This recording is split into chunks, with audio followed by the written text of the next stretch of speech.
In Excel, you can view autocomplete lists by using the alternate and the down key. This will give you the list of all the items that's found on column B.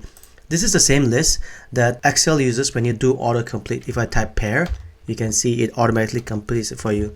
I also use this for when I have a question saying, let's say, a fruit starting with B. I press Alt down and you can see they're in alphabetical order, and I select any fruit that starts with B. Another use case of autocomplete list is to do a spell check. Let's say, for example, if you go down and select C and you press F7 here, you can see that Excel says that all your spellings are good. But if you go here and select Alt, arrow down, you can see there's some spelling mistakes here. What you do after that to fix it will be Ctrl H, and in here you're gonna type your error spelling and then followed by that and click OK, and 5 replacement has been made, and that's how you correct the spelling mistakes as well with this. Autocomplete list does not work on columns with numbers. Like for example, if we go here and press alternate down here, see it doesn't show anything in here.